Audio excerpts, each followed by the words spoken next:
Hey, what's going on, everyone? Choco here, and welcome back to the second of, I guess, 4 of this little mini series that we got going on within Sky Factory 4 while I'm away on my trip.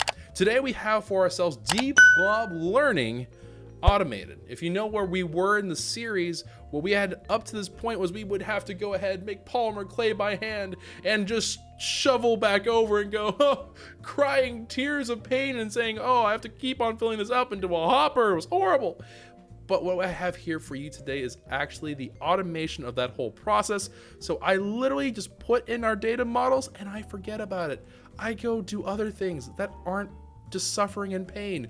This also is a phenomenal way, provided that you have the time. You're not trying to like speed through it, but if you have the time, you're just like, you know what? It's on a server. It has a weirding gadget, which we absolutely do have to make sure that this is chunk loaded. I don't remember where it is, but it is down here somewhere. There it is. So a weirding gadget.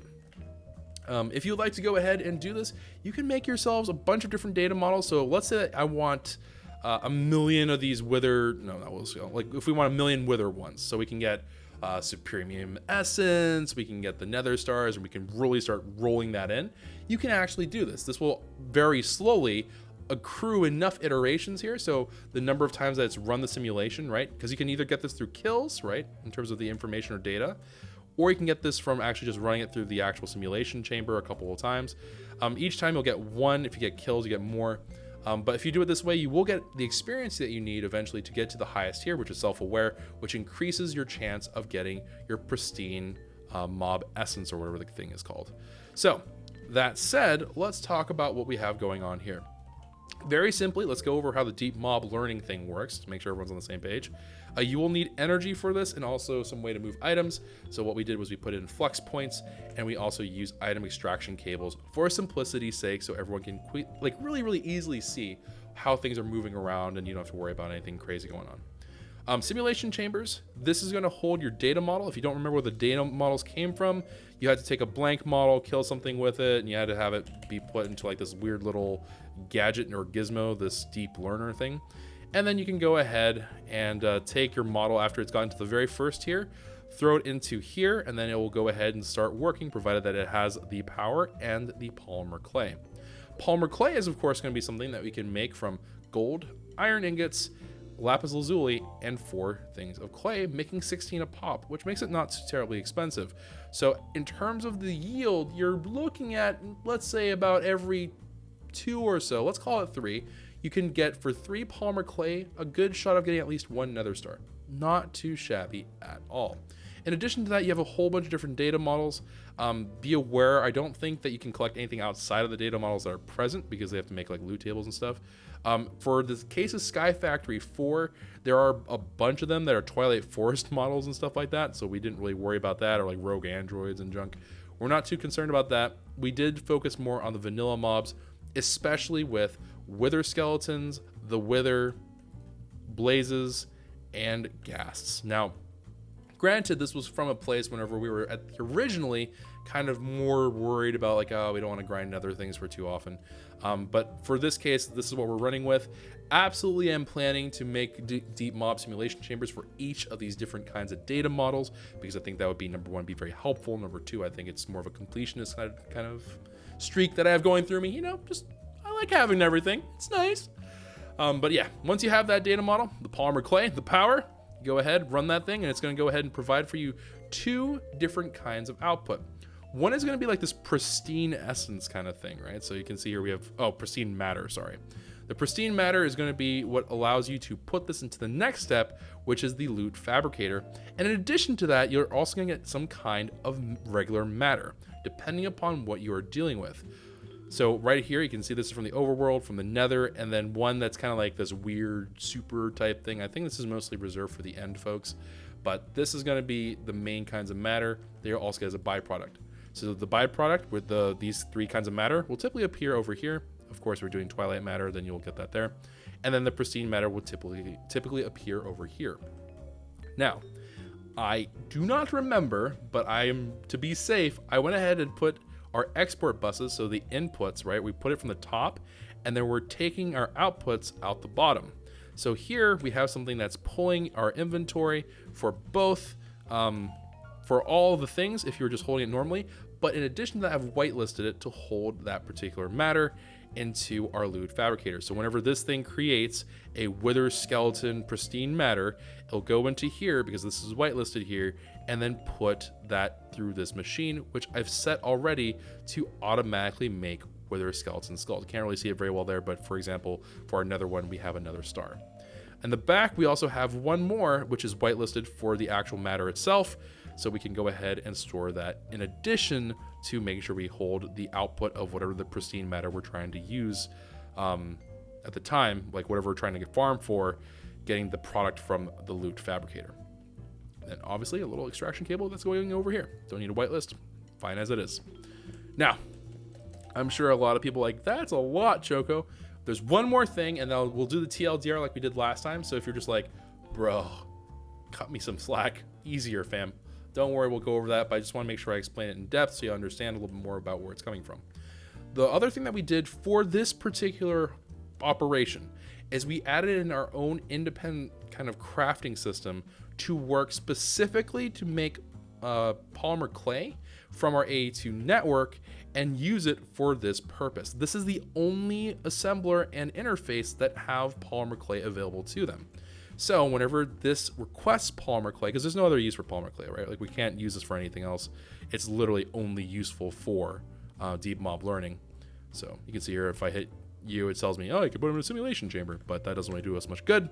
So we went ahead and put an interface, a molecular assembler, and a 64K crafting storage. So this always has something to work with. Now, if you're wondering as to whether or not the order really matters, not really. Just make sure that your interface and assembler are put together to make sure that they connect with each other. And the 64K doesn't have to be necessarily 64K, but just make sure that it's somewhere nearby and easy to access with. If you were to close off the system, be aware that you can't pull from your regular inventory in your network unless you connect them and you know how to do that, in which case you're good to go. But this thing here creates polymer clay, and at the behest of the export buses with crafting cards in them, will create polymer clay every single time we need them to craft whatever it is we need. Because the export bus is always on, it's always looking for an opportunity to put something in, and it will ask the polymer clay to be made. Now at this point, I would like to remind you, in the previous video we had talked about this little doodad, which can hold a certain amount of stock. I would actually say that this would be better. I actually made this first, but this would be a better option to do if you're interested in doing something similar, because this will let you hold the inventory at a steady level, while this one is actually putting in a crafting request every single time one of these goes down by one, which is not necessarily what you want, because of the fact that if you do it this way, you're asking for one crafting thing for one missing, but in reality, each time you craft, you're making 16 things of clay. A little bit wasteful, so just be aware that that is something there. So if I were to redo this machine, I would probably do it with this little doodad setup, except I would replace the printed silicon in here with polymer clay, and then everything else I think would be more or less the same. I don't think you'd really have to worry about a whole heck of a lot. Obviously, you don't have to make all this, but just making this one little part that I'm looking at right here. So that all said and done, let's do the TLDR version now, shall we? So basically, we wanted to make sure that we had a simulation chamber. This is going to be our starting point with a data model, polymer clay inside of it, which will be provided by an export bus, and then making sure that we also have ways to pull the inventory out. So data, polymer clay source, which in this case is from an export bus, and then also making sure that we have ways to pull everything out and the energy to run the machine, right? This is going to lead to one branch, which is going to move the pristine matter into a loot fabricator. And the other one is going to take the other matter and put it into some form of storage, or you can void it, whatever you want to do. From the loot fabricator, the very first time you will have to select something by putting in, like, I want to make another star, for example, right? You're going to have choices. So whenever we run that initially, just make sure you set it once, and then after that, it will automatically run on that setting. Then take this, make sure they're powered, and then have them feed back into an inventory, whatever you want it to do, and then you can hold on to whatever it is you'd like. Export buses, because that's providing us our polymer clay, it's requiring a crafting card, and also crafting behaviors do not use stocked items, only craft while exporting. And then for our crafting method, we have a 64K crafting storage, assembler, and an interface all working together, with the interface holding the pattern for a regular old polymer clay. Cool. So fairly simple, fairly straightforward. I've set it up this way. Obviously, you can find other ways to set it up. I thought this was pretty good in terms of it didn't really require us to use too many different gadgets and gizmos. So that was pretty nice, and it saved us a little bit of room. I think it looks pretty sharp. So let me know how you feel about this.